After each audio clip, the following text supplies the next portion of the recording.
Hello everyone and welcome to Geek Tank, where everything is a matter of geek. We're your normal hosts. I'm Zia. And I'm Kay. But today we have a very special guest and he will be leading us. This man you may know better as Dante from Devil May Cry or Ken Masters from Street Fighter. Why don't you introduce yourself? Yeah, I'm Ruben Langdon, and I'm lead. Am I interviewing you guys? Is that what's happening? Wherever Ruben goes, we follow him.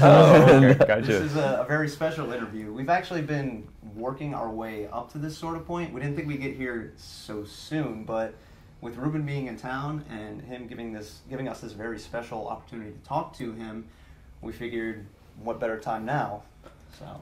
Sweet. Well, thanks for having me, guys. I know we did this last year. Exactly. In the podcast format, and it was awesome, great conversation. So I think, did I bring it up to you guys? Like, hey, did you guys want to do a podcast this year? No, I actually brought it up. Okay. Well, the thing is, like, we're here at Anime Festival Orlando.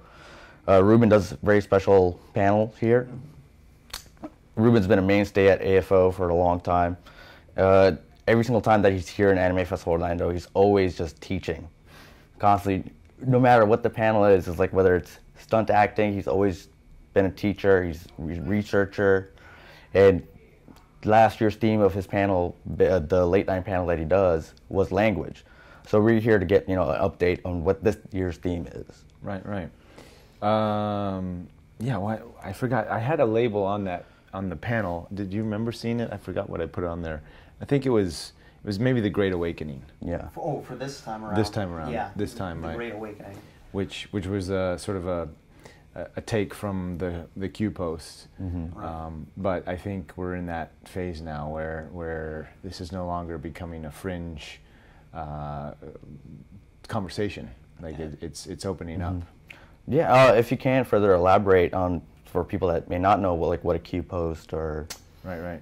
So there's been this massive movement going on since, well, let's back it up, I guess, since November or end of October of last year on 4chan, an anonymous post started showing up, and the poster claimed themselves to be Q. And they seemed to have inside information, posting on, sort of conspiracy things and the inner workings of government politics and stuff like this, that a lot of people were like, okay, who's this? Because these kinds of people show up all the time on these channels. Yeah. A lot of times just trolling. Yeah, a lot of times it's trolling, and just like somebody who's, somebody like me who's, well versed in a lot of this information, making claims to be somebody and, steer people a certain direction. And a lot of times you have, it's like sort of like the National Enquirer, where you have bits of truth, but then a lot of just disinformation and misinformation to steer people down a path that's not so righteous. Especially in the mainstream media, it's just like everyone just talks about shooting their side, their narrative. It's just like, let me tell a story that's gonna more biased towards my side. And unfortunately, the mainstream media has become like that's their MO. Yeah. Like the back in the day of real journalism, and I've had the honor to put on an event at the National Press Club. There's a lot of in Washington D.C., but there's a lot of cool placards and homages to journalism. And one of the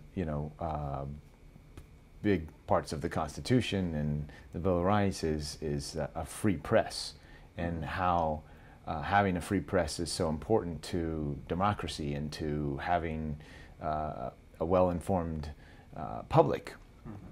But that's all been sort of hijacked over the years, over the decades. And the idea of a free press is a great idea. Unfortunately, we haven't had a free press for a long time. So what's happened is, yes, a specific agenda gets pushed, and that specific agenda has become the norm. Yeah. Like people think like that agenda is what's normal, and we've all been, spoon-fed our daily dose of, of belief systems, and it's sad. it was especially funny, like when we got to see you in the gym working out during this convention. We were all getting, we were getting ready for a cosplay. Like, oh, and then we got into this wonderful conversation, and it was like the news was in the background, and I just saw you, just like, nope. Yeah, I had to turn the volume down because it's the. So I've been. What's sort of a great relief is the Q, when Q first came on line, a lot of the stuff that Q was posting really resonated with my paradigm because I had, I've been researching the crap out of this stuff for almost a decade now. Starting with the ET phenomenon was sort of my bridge, and everybody has their different ways to get unplugged or red pilled is the term now. And a lot of people, well, what happens is a lot of this information, it crisscrosses, and there's many doorways into it, whether it's holistic health or ETs or cover-up of technologies or whatever it is. There's a million doorways into this red pill arena, but once you take that red pill, there's no going back. Yeah, it's like going down the rabbit hole, and you just start finding more nuggets of information. You're like, okay, this is going to lead to this puzzle, or to, And it's all connected. Yeah. And Q was dropping a lot of heavy information that a lot of it I've already been privy to. A lot of it was new, but it was sort of like, okay, let's follow this. Let's see where this goes. And it took me several months before I was on board fully with Q. And this sounds crazy, but I had a dream. I had a dream with Donald Trump. And in the dream, I asked Donald Trump, hey, is that Q thing, what's going on with that? And he goes, in the dream, I was driving a car, he was in the back seat. I saved his life. Ruben for Secret Service. Yeah, it was like the Secret Service was taken out, and he was like in this gun crossfire. And I pull up, and I was with my old high school buddies, and we pull up in this van or something, and we're like, Trump, get in, and he rushes in, and we're like, thunder fire, move, and we're driving down the street, and look in my rearview mirror, and he's like sitting back there, like this in his suit, and I'm like, so Trump, what's the deal with Q, and, I could care less about Trump. In the dream too, it was like, I don't care about this guy. Yeah. He's what they're saying on the news about his alleged affairs. It's probably all true. This is what I was thinking in the dream too. Our boss, our boss used to work with Trump, and when he was in hotels and stuff like that, and he's like, yeah, man, that's just how he is. That's just how he is. Yeah, I mean that's a lot of these people get in those upper powers. Whatever. That's. As long as they're not doing harm to other people, exactly. And she made some money, he got whatever he needed to get.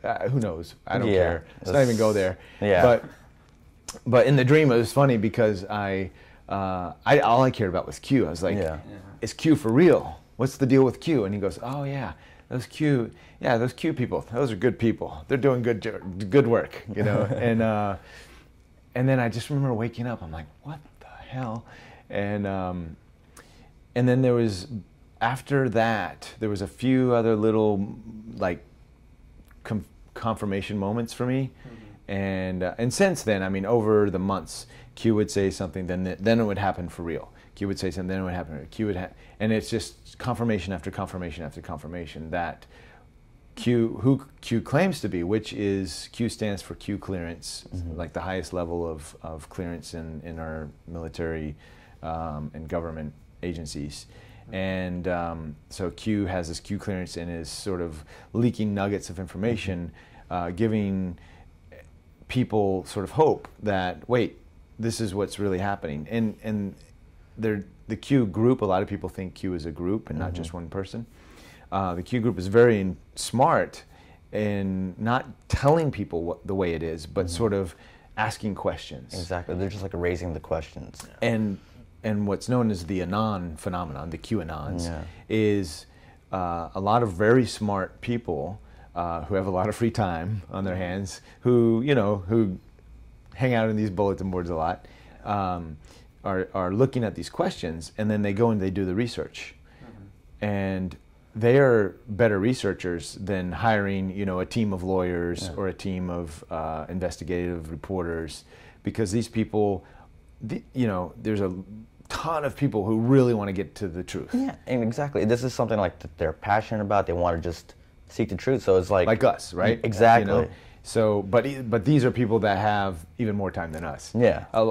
There was a great article. I forgot who put it out, but they've even come up with this term, the autist, and it's slightly autistic people who are super smart, and have photographic memories and can navigate through all this BS of the fake news. Yeah. But they are able to take the nuggets and connect the dots based on the Q nuggets that we get, the Q drops it's called, and connect the dots in a way to paint this bigger picture of what's really happening in politics, specifically with politics.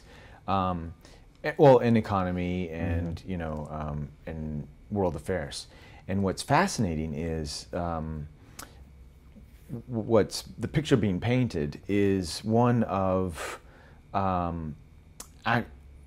it's telling us it's during the Obama administration we had this whole thing of hope, right? Yeah. But this is different, because we had this idea of hope, but then we actually got into it and nothing changed. Really happened. Everything's Where in the Q drops, there's actual stuff is happening. We're seeing arrest. We're seeing the audit of the Pentagon. We're seeing a takeover of the Federal Reserve from these other groups.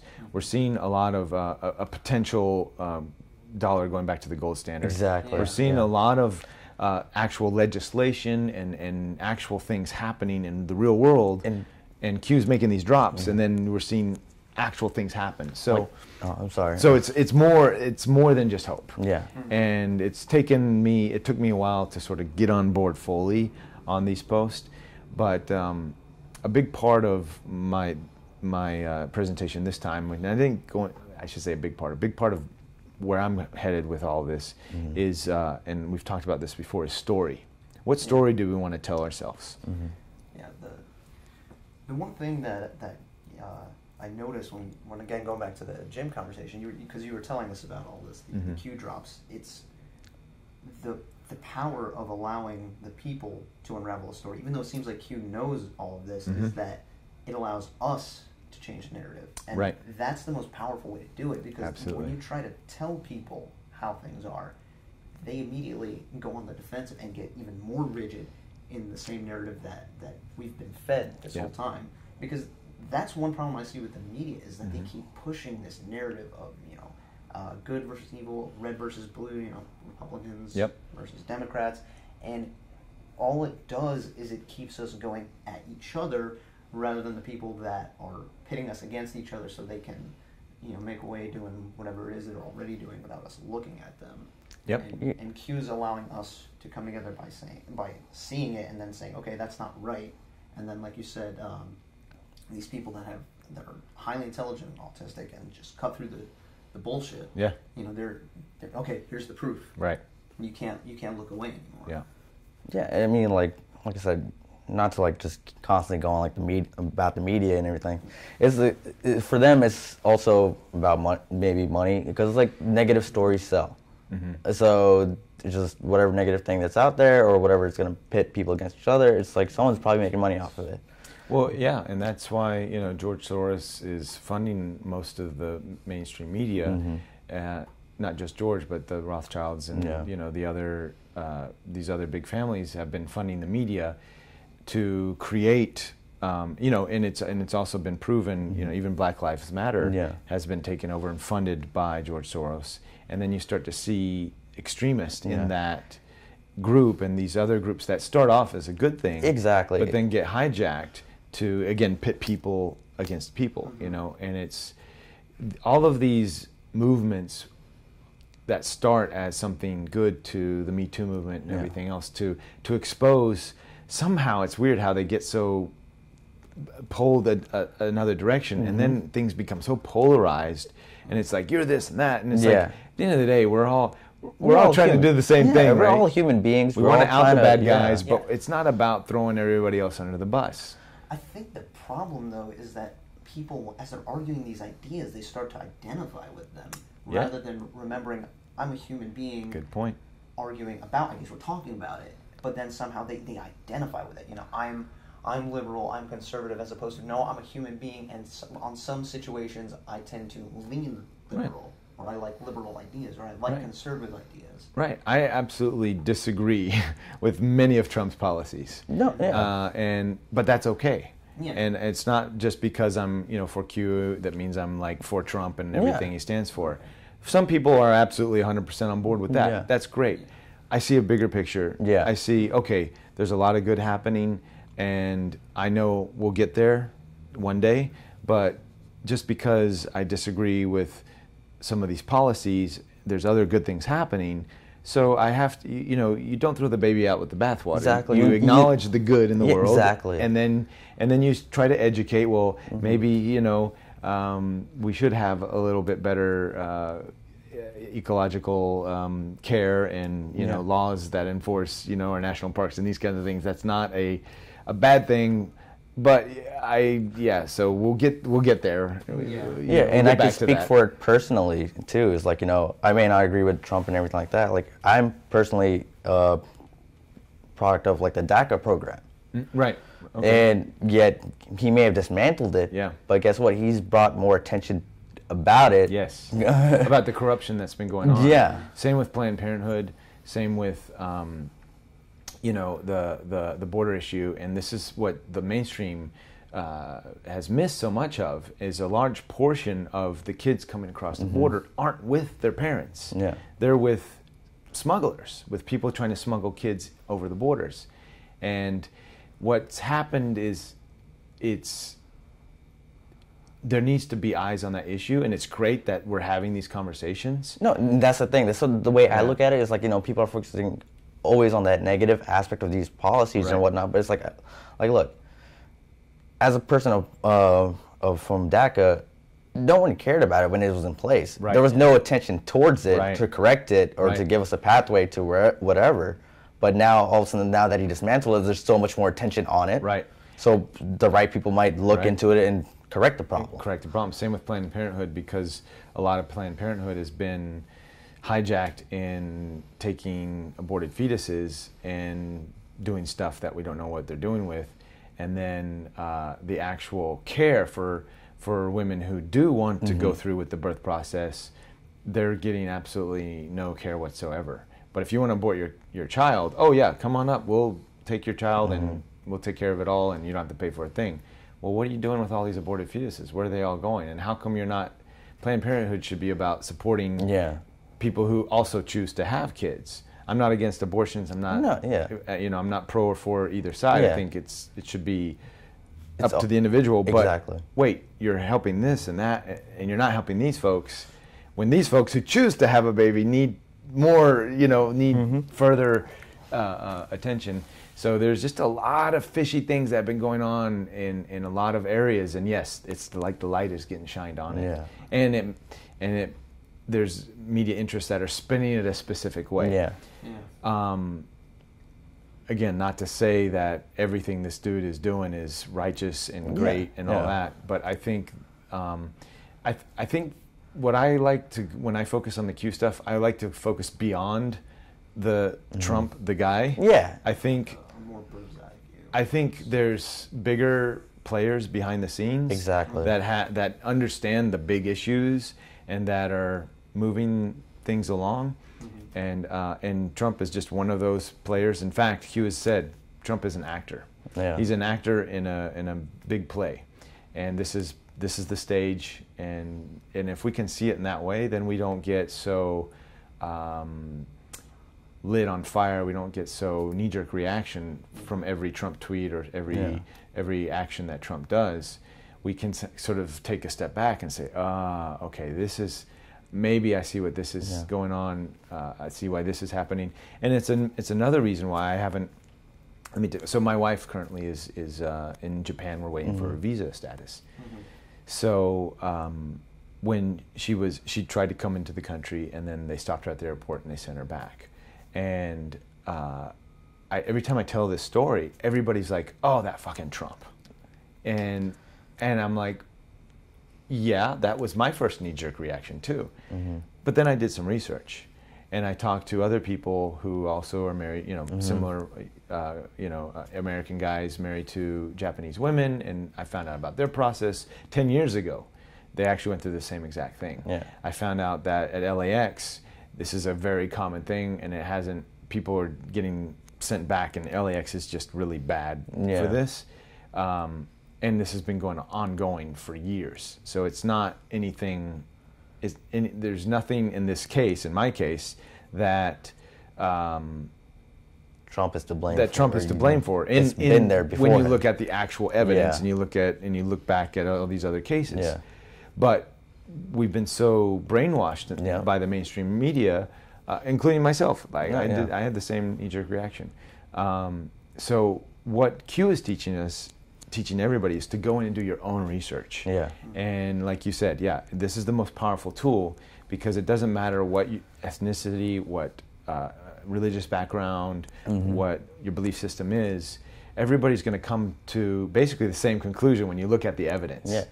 And that's powerful, because you're not taking sides. You're just following evidence, and you're coming. It's like the scientific method. You're coming to a standardized conclusion of, oh, this is the way it is, and okay, now how do we collectively move with this information? Like especially last year, like your theme was about language, and in our interview, it was very important when you talked about permission slips. Like you can't force information on people. Right. You'll seem crazy. Yeah. And you said that, and if I just came and started talking to people, but once they asked me that question, that permission slip, it's kind of like, and that's what, like you said, Q is doing, is he's raising these questions, and people are answering it. Yeah, people are answering it, and there's other people.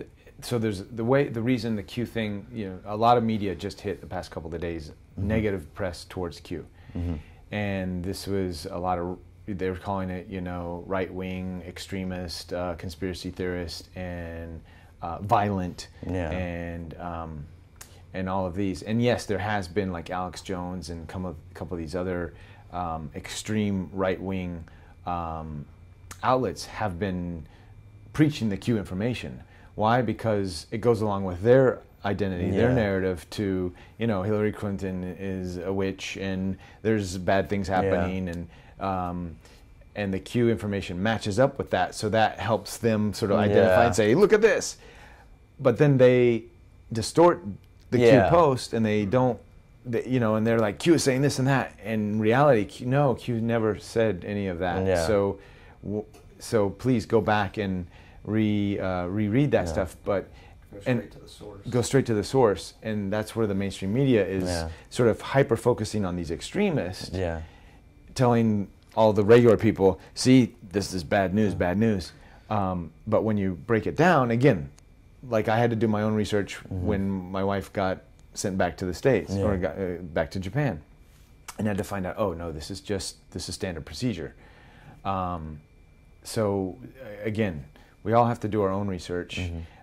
We have to ignore the mainstream, talking points as far as, throwing this person under the bus or that person under the bus. And this is why, this is a lesson for us all in our day-to-day lives. Yeah. When you hear negative stuff about somebody, that's okay, especially from a trusted source. That's okay to take that in. But for me, I always try to not. It's impossible to not let it influence your decision. Yeah. But I always give everybody a chance, even somebody who's like the worst person, has the worst reputation of them all. I'll still give them a chance, but of course I'm going to go in very cautiously. Yeah. I'm going to have my guard up, but I'm going to still hear them out. Yeah. Especially at this convention, like it's great to see you. You're just like, you're a celebrity and all, but it's just like only at this convention. No, you are. Well, you are. You have no idea. The reason I came to this convention was like, I was like, oh. Yeah, like I know I've told the story like when the first time I went to your panel, I was obliterated, and I was just like, oh, you're Dante, he's gonna teach me everything. And I was like, no, this is too much. Right. But no, it's like you're always down to earth. You're like the most humble person I've ever seen. Like in actual life, like, and I've met a bunch of celebrities. I've used to work in the hotel business, so room service. I got to party with Wu-Tang Clan and Quentin Tarantino and all that stuff. So it's just like, you give, no matter who comes up to you, you just give them the time of day. It's like, you know, the most nice, genuine person I've ever met in my life, man. Oh, thank you, appreciate it. No, I mean, I believe, what you put out is what you get back. Yeah. So we're all in this human experience together. So Yeah. it's like, if you don't respect people, you're not going to get respect. Oh, Yeah. of course. So, and it doesn't matter what color, what your work status or Yeah. whatever it is. It's like everybody deserves the time of the day. And seriously, like, you were the catalyst for us starting Geek Tank. Cause like ever since you gave us the opportunity for that interview last year, I was just like, I want to create something. I want to create a community. I want to create like a place for people just to have a platform to speak up, to just geek out things about their passion. Because it's like, just to have that interview with you last year, like I always have it on my phone. If I'm feeling down or something, like, it's like, okay, don't get caught down in that sympathy trap, or Right. all the lessons I've learned from it. And it's just so great. Like, I just want to do that for other people, just have them just geek out, just talk about things that for they're me, passionate about. it's weird. I'm geeking out on all this Q stuff because again, I've been in this conspiracy stuff for years, and to not get overly geeked out over the Q stuff.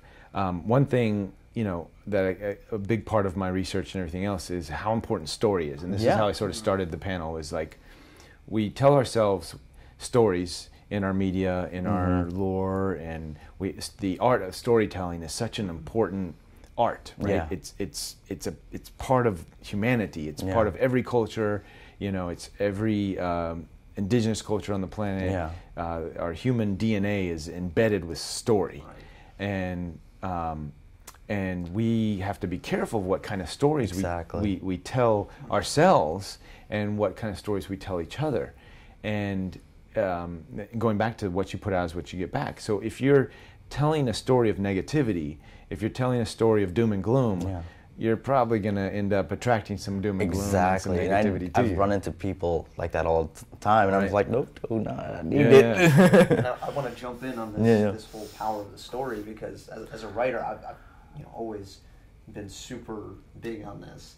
And you look at some of the greatest works of fiction out there, and they always have something to offer, something that you can't learn from nonfiction. Fiction is, and I'm not saying nonfiction isn't worth reading either, but the thing about fiction is that it presents something true to you in the form of a lie that going in is a lie. So it weaves itself into your own, the story you tell yourself going through every day, so that in such a way that you're unguarded, and it's like planting a seed, which is why, of course, you have to avoid the negative ones when you can.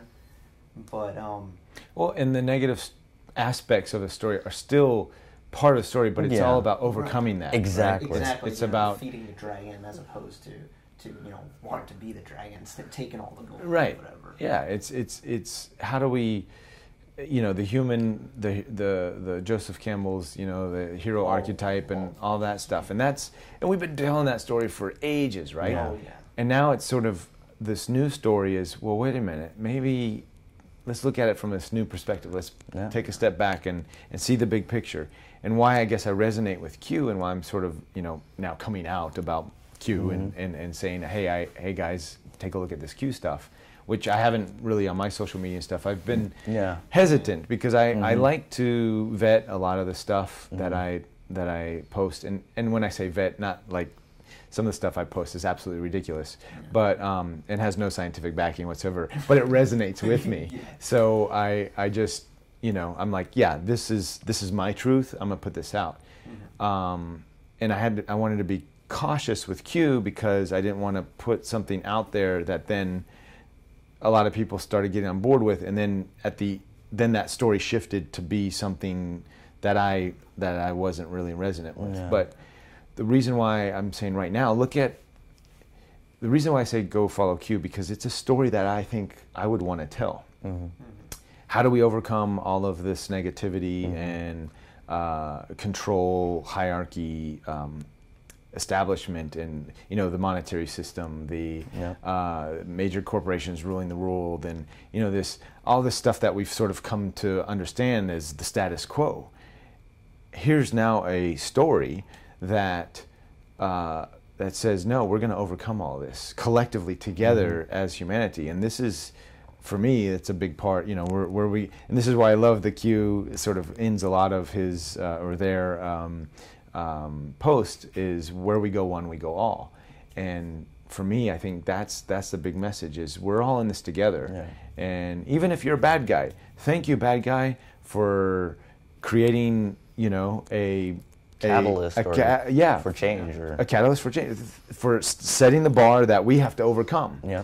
And it's the and that's truly where it's at. We have to thank the bad guys, because if there are no bad guys, there'd be no story. There'd be no hurdles or no ladders to climb or nothing. And it's funny you speak of that, because I know we had our little journey with psychedelics, and Recently, and you were talking about how you saw the fabric and how everything just has its purpose when you were there. If you want to go on that. In a closed system, like we know, whether you want to think world, universe, reality, everything has its place in the world, and you can't have good without bad. You can't have hot without cold. It's like if you were to lay on a bed, for instance, you're laying on your side and you're like, this is comfortable. You wake up an hour later, you're like, okay, I need to roll over, and you're like, relief. But then an hour later, you got to roll over again. Great so analogy. Bad is going to happen no matter what. Mm-hmm. It's just a matter of not getting caught in that. So it's Exactly. like you see these negative stories in the media, and it feels like everything is crumbling. It's burning down. So you can choose to break with it, or you can choose to think, okay, destruction is just the other side of creation. Think instead of the story of the phoenix, that from these ashes something new, brand new will come. And that's again, that's the story we've been saying. We've been and this is another part of my panel where I introduced the idea of the Trinity consciousness. And this is sort of, we've been telling this duality, this plus and minus, and this good and bad, the good versus evil story for eons and eons and eons. This new story that I'm starting to tell is it's completely out of the normal paradigm, which it's that third perspective. It's not A, it's not B, it's AB. Yeah. And then from that perspective now, what we're doing is we're creating paradox. We're creating dichotomy. We're creating we're giving allowance to the bad. We're giving allowance to the good. We're not taking sides. We're just accepting them for what they are. And what does that do? Is that's that third paradigm that we're moving into. And I see aspects of the third paradigm slowly leaking into every aspect of our society, particularly with blockchain. This is a big aspect, and this is why blockchain technologies have been the fastest growing technology ever. And when of all technologies being introduced, like this, the old paradigm is you have the ruler and the rulees, right? Is that the rulees or the people being ruled, right? I don't know whatever you want to call them. Subjects, yeah. We had the 1% and the 99%, right? Yep. And this has been the same story that we've been telling us, over thousands of years. The king, and then all this stuff, the lands. So this new paradigm now, all of a sudden, it levels the playing field. With blockchain technology, there is no hierarchy. There is in cryptos is one of the best examples of this. It's a self-contained ecosystem where everything works together. Yeah. and you can take out one component and it's not going to ruin it. It's just simply that one's gone and there's these others, and so there's no central governing system that if that falls away, if a massive EMP comes in and takes out the entire system, it's okay, we can reboot it because we only need one and it has all the information. And that's how I personally believe nature works. Like we, as ourselves, we have crypto bitcoins in our bodies because every single cell of a DNA, all we need to do is take that to clone us. All the information is contained in one strand of DNA. So if we look at it in those aspects, this is truly what nature intended, is a system of coherence, non-hierarchy, and we told ourselves the story of Darwinism, of competition, and now there's articles that are coming out every day. Maybe Darwin got it wrong. It's more about cooperation. The lion only kills one gazelle, usually the weakest. The lion doesn't go in and ravage and destroy the entire herd, right? And that's funny, like you talk about that too, because like you see new science coming out every day. So it's like the old thing might be considered fact, but now there's another fact that rebukes that. Yeah. Absolutely. And so that's been the way we've been doing things for eons, but we forget that. We get so caught up in this current story and we think that's the way it is when we forget about evolution. Look at how much we've evolved over the centuries, over the decades, over just the past few months, the whole idea of this new invention, this new way of doing things, and we're in this paradigm shifting moment, and it's so exciting. In our evolution of humanity, where in a very short amount of time, from this last decade to the next decade, which is a minuscule minute on the evolutionary scale, we're going to go through such a mass change, a mass development. And people are going to say, well, it's technology, it's this or that. It's a combination. It's a combination of technology, it's a combination of consciousness, of spiritual awakenings, of information age, of just this massive big shift in all aspects of everything that is happening right before our eyes. And a lot of it's happening so fast, a lot of people are getting caught up in the currents, and they don't know what to do, and it's frustrating, and that's okay. But I truly believe we're going to get through this, and this is going back to the Q stuff. Why I love Q is a solution.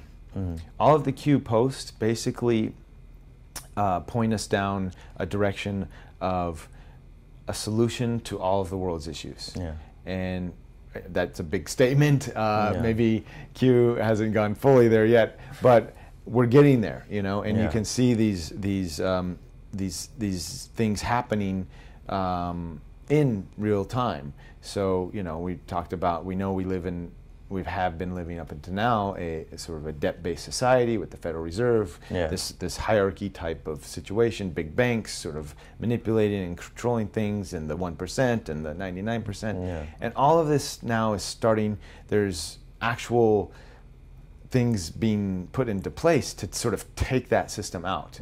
But not take it out so it crashes and we all have to have a suffering it's more until like we rebuild a new system. And that's the old story of the phoenix coming out of the ashes. What if, and this is my thing, in the Trinity consciousness, what if there was a third possibility that we just couldn't see until now, where we can actually, it doesn't have to crash. The system doesn't have to crash. We don't all have to be in famine and then rebuild the whole system out of that. What if there's a new way to do things that we can slowly evolve into that, it's going to be disruptive at first, and it may seem like things are crashing, but actually, once we pull ourselves back out of this AB, dark light paradigm, there's a whole other solution, and it's so easy, and we can just do that. That's where I think we're going. Then perhaps a better story would be the story of the caterpillar, and we're in a cocoon, and that cracking is, instead of things collapsing, something opening. Exactly. And then something beautiful. Exactly. The transformation. And that's, for decades ago, actually, many sages and many very enlightened people use that analogy for where we're going with the transition of humanity. It is something I've seen time and again, because secret's going to be out of the bag for those that don't know me personally now. I read into a lot of magic and mysticism, and the typical mainstream idea is that it's something demonic or Sure. devil worship, which is not. There are some of those things out there, but it's typically not the case. If you go looking towards the ones that have a solid background with mysticism. So they often use that the idea of the caterpillar moving into the chrysalis and then coming out the butterfly.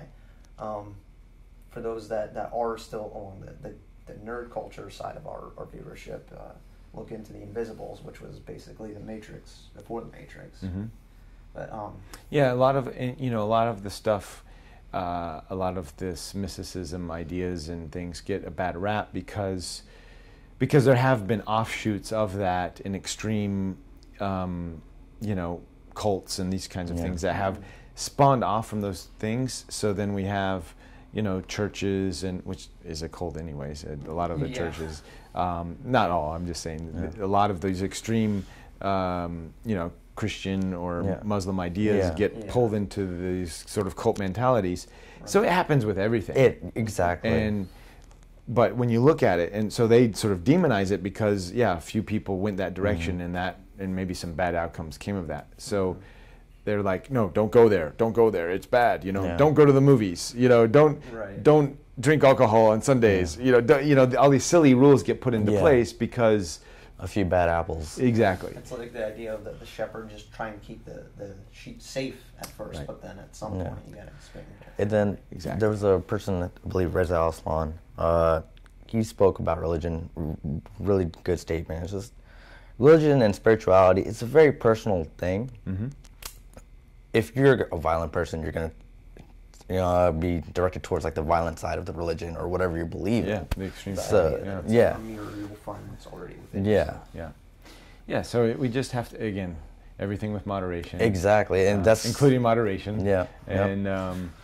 And it's all again, take a step out of it. And I think that's this Trinity consciousness, this new paradigm, and the transition into this is this third perspective, and that's sort of where I like to, where my focus is now is in my, I guess the theme of this AFO is really all about story and new perspectives. Yeah, and especially last year too.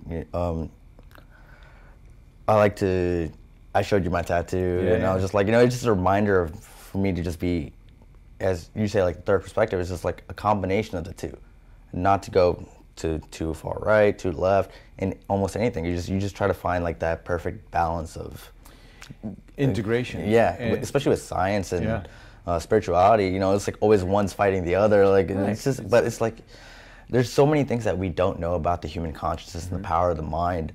And you see it with when you told us about Wim Hof. You've been practicing that for a while, and he thought no one thought of those ways to have that control over their body. He's like a scientific anomaly. Yeah. But through the power of his mind and his will, he's able to do those amazing feats. Right. And the breath. I mean, they're valid techniques. Yeah. And that's. And when my process of doing that, and I hope your viewers can check out my video that I made, sort of talking about the esoteric understandings that I got from doing the breath work, which come down to science, but also a bit of mysticism in this ideas of polarity, and finding that third perspective is truly the. It's stepping out of the hot or the cold, and it's becoming one with the cold, becoming infused with it. So you're no longer fighting it, you're no longer against it. And it's when you have that perspective, and when you can get to that stage, there's no more resistance.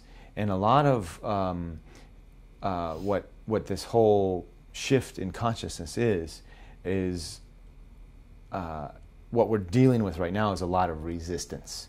It's this, and when you have polarities and they clash together, and that's why you get the storm, and that's why you get all the craziness and the lightning. But what else do you also get? You get rain. You get a third polarity, a third outcome.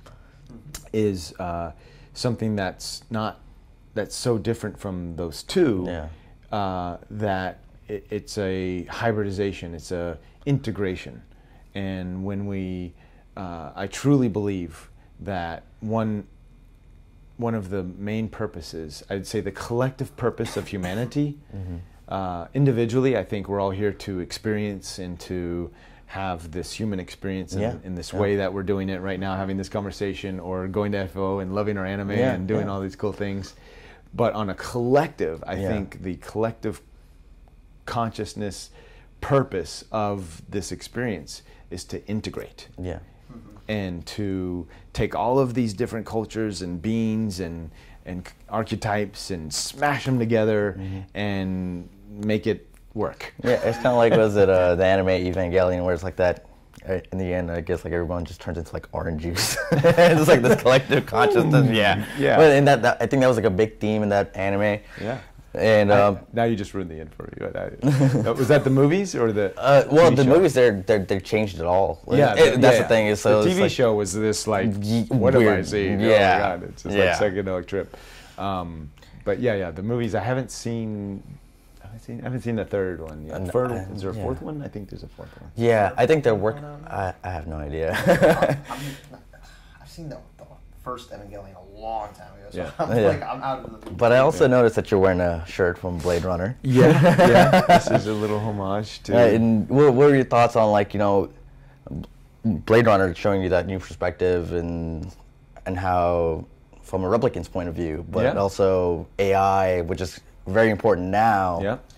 Oh, and that is something that you did touch on earlier when we had our conversation in the gym. The AI being the new big thing that's going to happen. From my interviews with Ed Conversations, they seem to point to AI as being the first physical manifestation of an outside of intelligence into our reality, more so than, let's say, an extraterrestrial consciousness. I mean, we're having extraterrestrial conversations and all these on an individual basis, but on a collective level, humanity is going to discover and probably accept the artificial intelligence consciousness before an ET. It's almost like a catalyst. Yeah, it's like a warm-up, pretty much. Yeah, because once we can accept it and create it and then accept it, I'm sure in black budget programs and in dark tunnels and underground bunkers, AI already exists.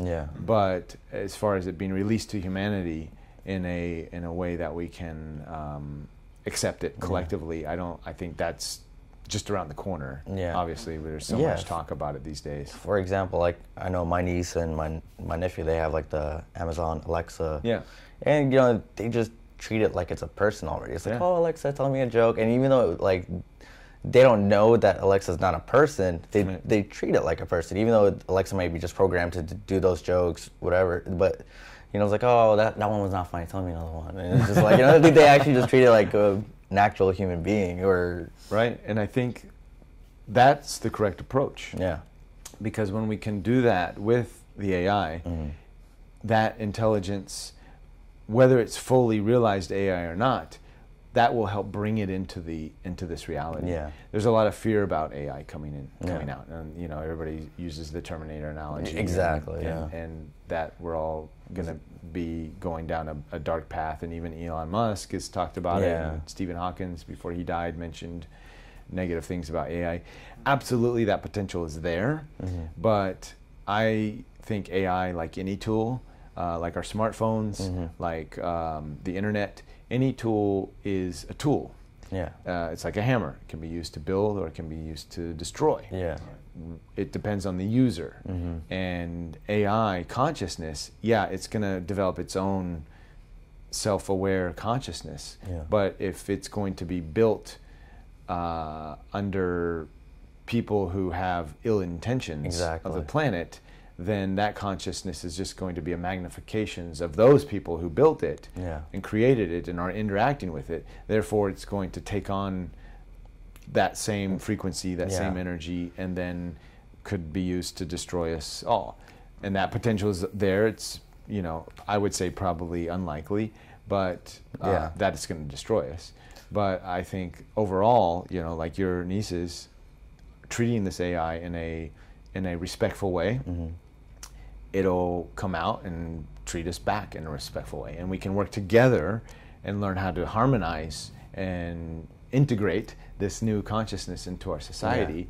And that will then be the catalyst for hopefully ETs and other higher intelligences to then say, oh, they did it without, you know, killing themselves. They did it without destroying the AI. Now we can safely land there and not get killed, you know. And it's funny because like now that the way you just presented it to me, it's like you see that paradigm, and then Blade Runner 2049, where it's kind of like, okay, Jared Leto's character was just so ruthless towards these replicants, and they rebelled. So then you have this little rebellion group in the movie, and it's just kind of like, it's just so deep movie, and it's just kind of like making you aware of what might be happening in the future. Yeah, absolutely, absolutely. And this is why this, you know, going back to your conversation about writing in the fiction realms, we have, again, nonfiction is great because we have these great stories of humanity, and we've been, you know, we've been telling ourselves through our actual lives these stories over and over. But now with this, the fiction platform, we're not limited to past stories. We can make up our own, and we can bring in ideas and concepts from other dimensions, you know, and I believe the imagination is just a gateway to other dimensions. Oh, super powerful. Oh, of course, like especially dreams and. Right. Well, going back to the psychedelic trip you mentioned, that was another thing, and I can't remember if I touched on this when we talked about it Saturday night, but when I first started to take off, so to speak, I had been watching a music video. At that point, I was kind of just like being wowed by all these different things I was seeing, the intense visuals, but I sort of fell into it, and then I was kind of pushed away, and a lot of things happened, but in that moment I could kind of see that fiction was not as much fiction as we normally think it is, that it seemed even realer than what was in front of me. I realized that all of these, even if it is made up in our own minds, that it is essentially drawn from something real. Right. And that once you put something out there, whether it's a seed for a plant or a seed for an idea, something's going to sprout. It's going to grow. And you don't know what kinds of effects it's going to have once it gets to what we consider the physical side of things. Because there really is sort of a blurry line between these things. If you really start to think about it, you can't have this idea of a mind without a body. You know, one denotes the existence of the other, almost like when we were talking about positive and negative.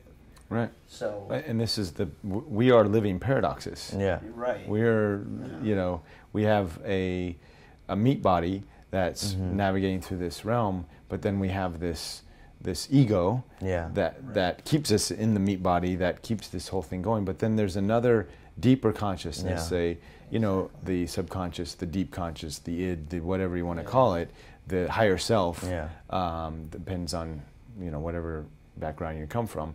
But then that is sort of seems to be navigating. That's the one that's really steering the ship, and the ego is just here to keep us in this physical experience.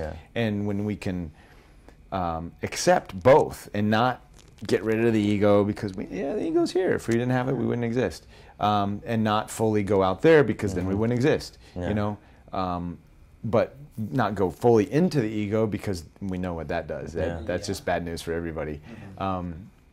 So it's this harmonization of these two opposites, the ego and the subconscious, or the deeper, higher self-conscious, they seem to be conflicting all the time. But this is where you can bring harmony to both, and then coexist in this experience. You Yeah. know, in here and out here. Yeah. It's funny because Zen is so simple about, teaching that, that people just don't necessarily seem to get it unless they've had the experience. Yeah. And it's so much simpler than people know. It's not necessarily, you don't have to take a psychedelic to get it. You don't have to have a feeling of elation to get it. It's the simplest thing. It's understanding that opposites aren't truly opposite. It's just how we perceive it on the level of reality or consciousness that we're on. And it's the greatest story I had ever heard from it was a student coming to the master to ask him to cure his mind. And when the master says, "Show me your mind," he tells him, "I can't." And the master says, "There, you're cured." And then the student has the moment of revelation. Which is? That all is mind. Pretty much.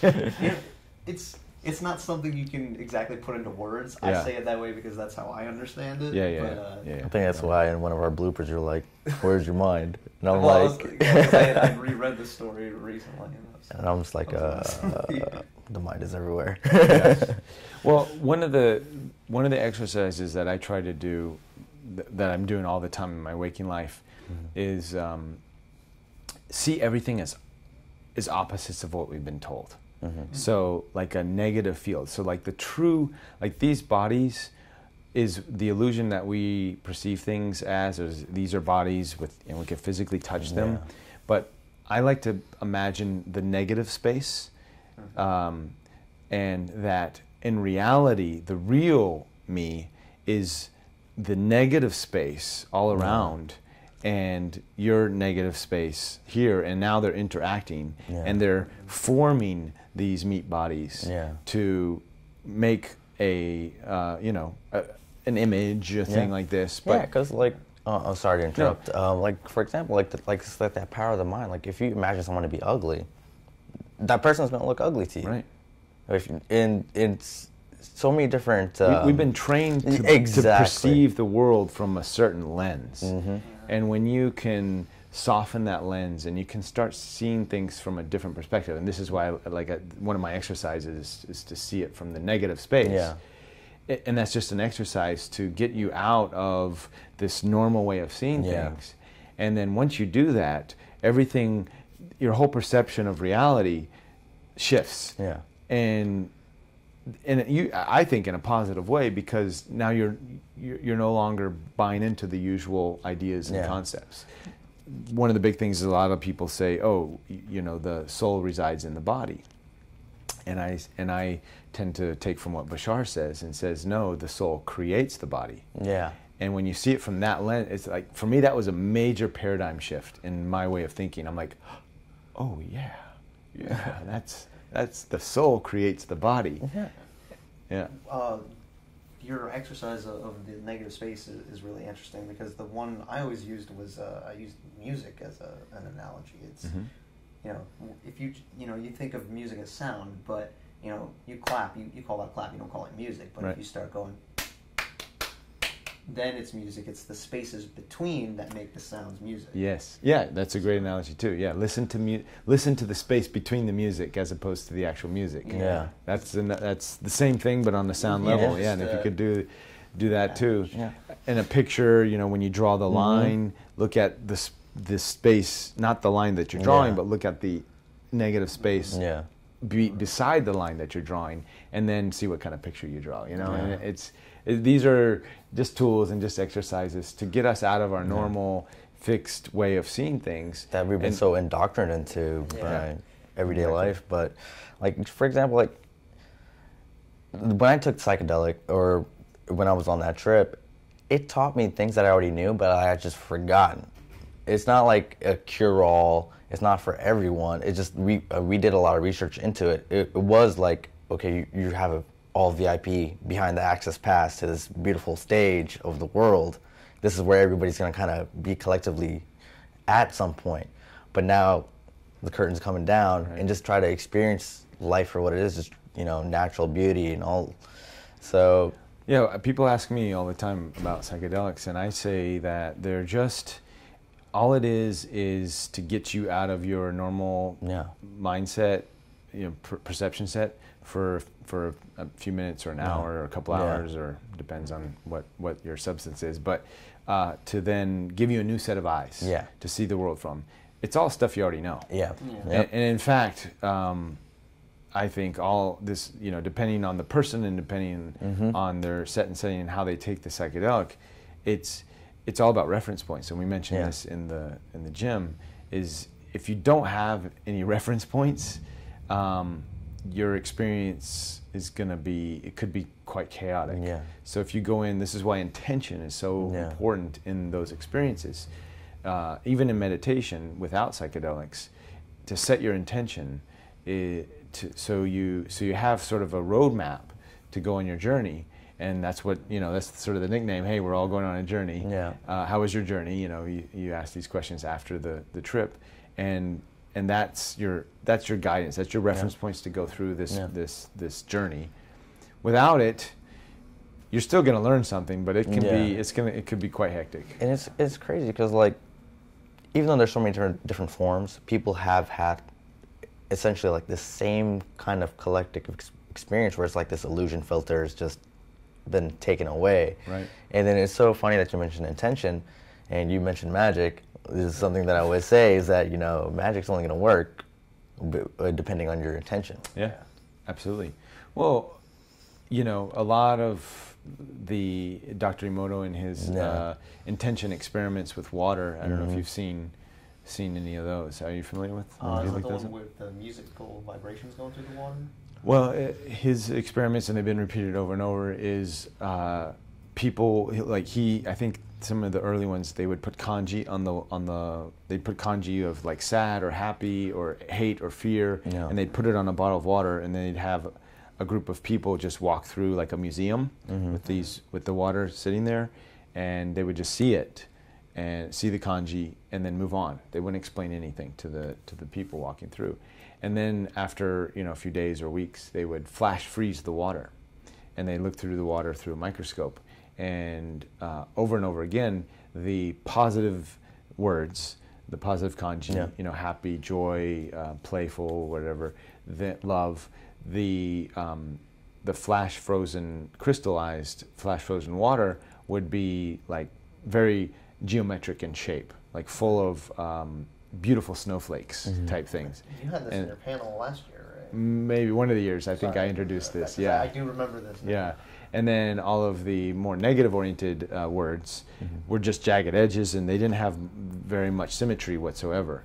And again, these experiments have been repeated in many different ways over and over again. Especially with meat, I believe too. It's like they would have people shout negative things to like a piece of meat, and positive things to another piece of meat, and it was just like this one just went rotten faster. The negative one went rotten faster compared to like I've heard of this before. And it's been I mean, in science labs they've done this, so there's papers and stuff on it, but just goes to show how important intention is in affecting even our external reality, not just in thoughts and how we feel, but physicalized structures, and crystals. This is why water is a crystalline substance, and they say this is why crystals hold intention, and this is why a lot of and the science is still out on this, and we still have to prove a lot of this stuff, but a lot of sages and shamans, mystic men, psychics, and people of this nature tend to get pulled and gravitated to specific crystals because they're holding an intention, they're holding a frequency, and they hold the crystal, and there's a lot of information coming out on crystals. What's also unique is silica, which is the crystal, Silicon Valley, right? Is the crystals in our machines. It's quite.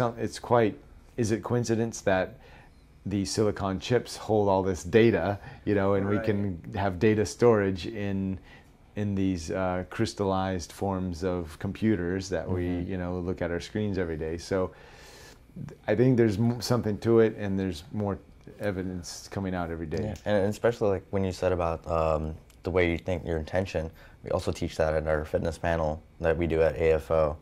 is that, you know, your mind plays such an important factor. I can give two people the same workout routine, same diet, but if one is going to have a negative output to that routine, it's going to translate into their body. Effect, yeah.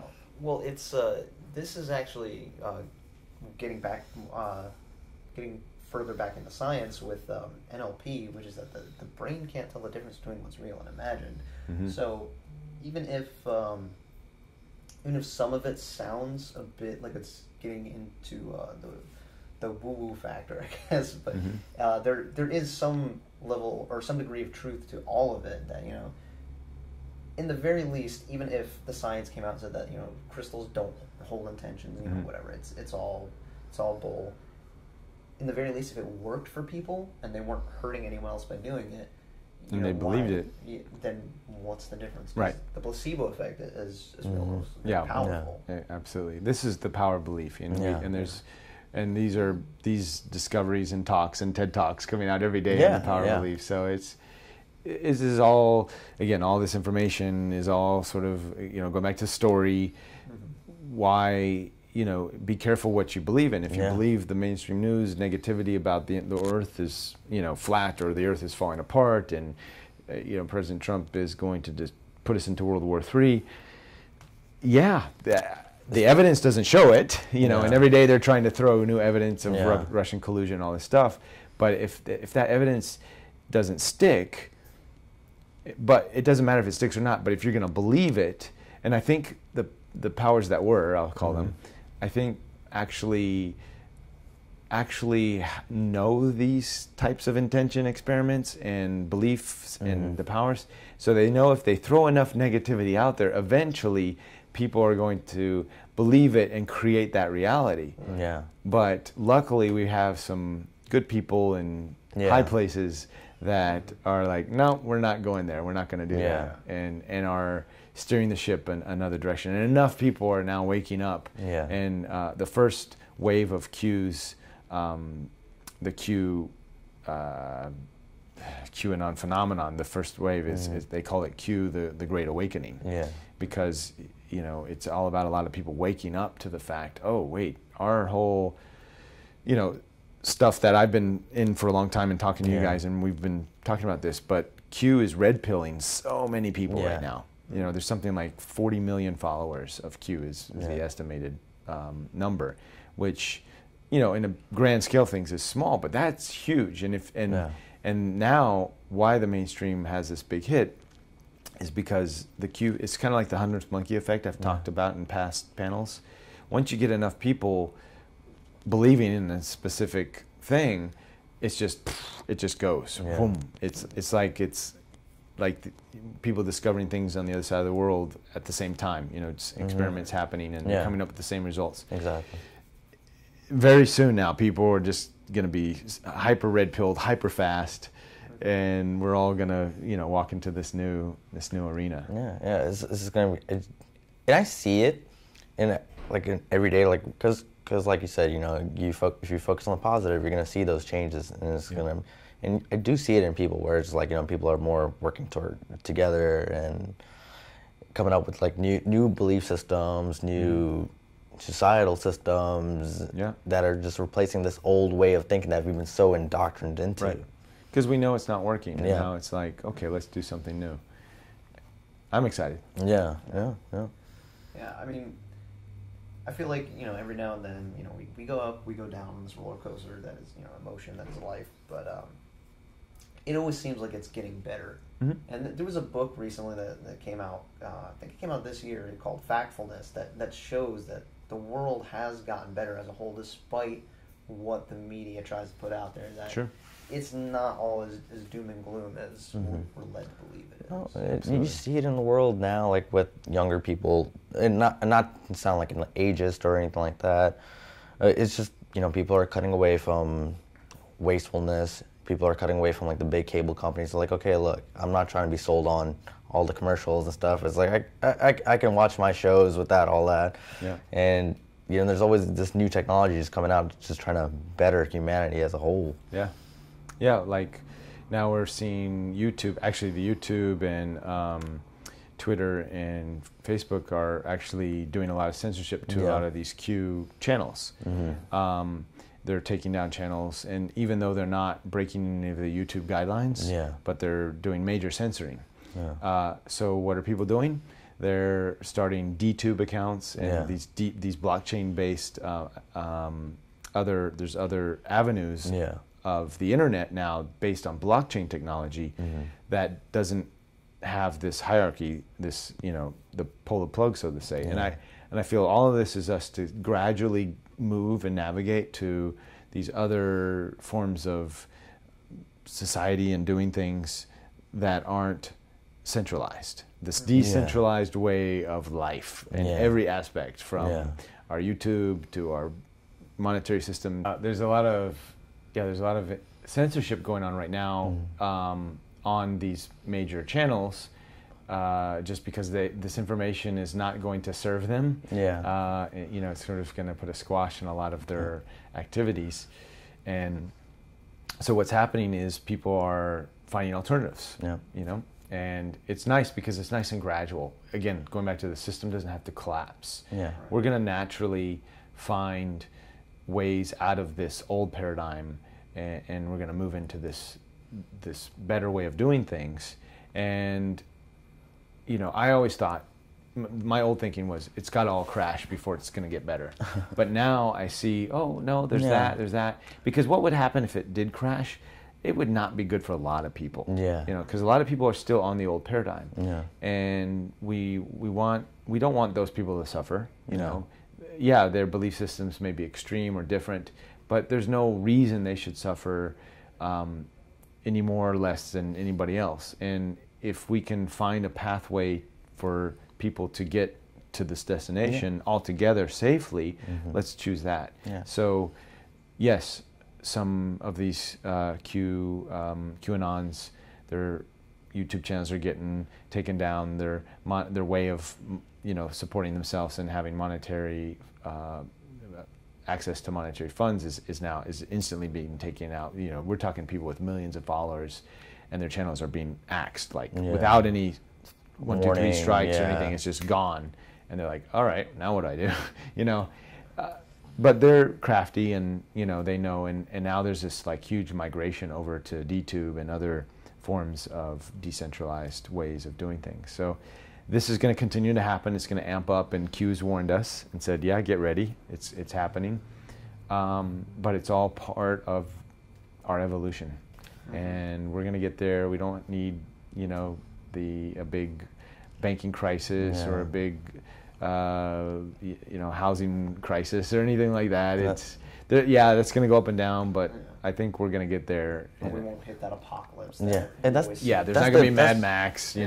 That's the beauty of humanity. I see is just we're just so adaptable. Our mind and body is just so adaptable, and we're slowly just finding these little replacements just to kind of get us ready for that next step of evolution. And the doom and gloomers, they always say, well, look at the past, look at the past, look at the past. And I'm like, yeah, look at the past. Look at how we evolve and we learn from the past. And yes, we do repeat the same mistakes over and over again. Yeah. But the past is the past.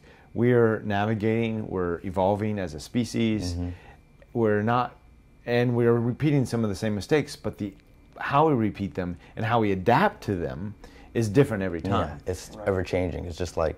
Yeah, you may be saying the same story, but we're saying in so many different perspectives, and it's just coming over and over. It's just a different thing. And people are so afraid. Yeah, we're gonna. We have a lot of this in our lore, and it's hard for me to watch some of the zombie apocalypses and these kinds of things because my logical mind knows we have technology, we have innovation, we have.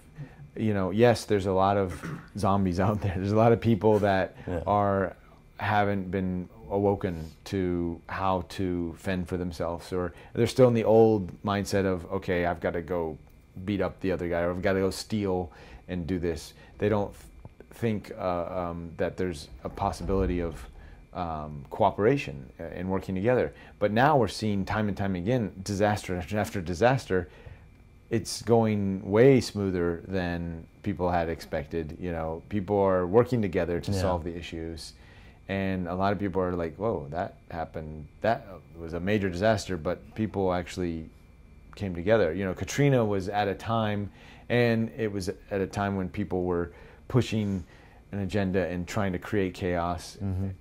I don't think we'll ever have a Katrina again. Not to say that we won't have the amount of damage and disaster that Katrina created, but we're not going to have the disruption and the craziness. Exactly, because like it was just like unprepared, people were unprepared, but now people have that like reference point pretty much. It's like, okay, exactly. We know and what there to still do. are going to be people who aren't prepared. Yeah. But the other people are going to step in and help, as Exactly. opposed to everyone for themselves. You know, that's like if that's you, gone. That's done. And speaking of Katrina, I think you could look at that as Hurricane Harvey in Texas. It's just like, okay, I think that went, not to say like the doom and gloom, that was a good thing that happened, but it was just, it was more ran smoothly for like the rescue efforts, and you saw people just collectively working together in that community. It proved that people are willing to, you know, give you a hand before they put a gun to you. Exactly. And I think that's been a big for this, we can call it the cabal or the deep state or the Illuminati or whatever label you want to give it. I think they are shitting their pants because they're like, it's not supposed to happen like this.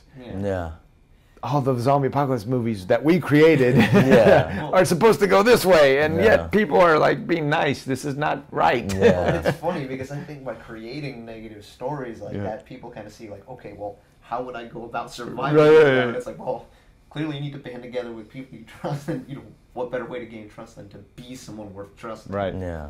And if everybody trusts everybody, then there's no issues. Exactly. You know, there's no problems. And then, and that's the beautiful thing about like the positive intention is that, you know, if you know when someone is just happy and just positive, and it's just like it just translates. It's just such a like the opposite thing, like say cancer. Like no, the positivity just gonna spread throughout the room or throughout the nation or wherever. Absolutely, absolutely. And I think with that, I guess we could wrap things up here. Absolutely. Yeah. So as always, it's always enlightening to talk to you. Yeah. And likewise. Hopefully, all our viewers have found it just as enlightening.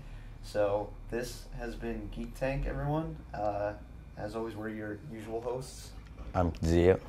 Yeah. Okay, and now I'm pretending to be Zia now. So I'll be Kay. Our lead for the night has been Ruben Langdon, and we will see you next time.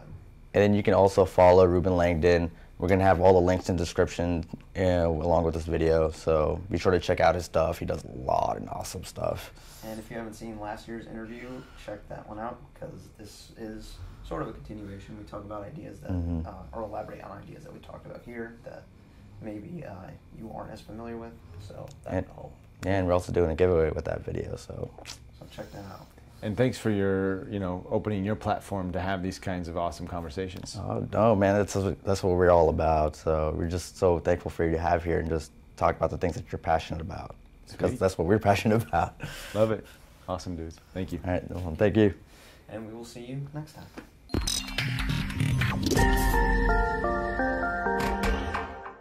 All right, now. 1, 2, 3. 1, 2. There we go. We're good. Now it's going to have to sync.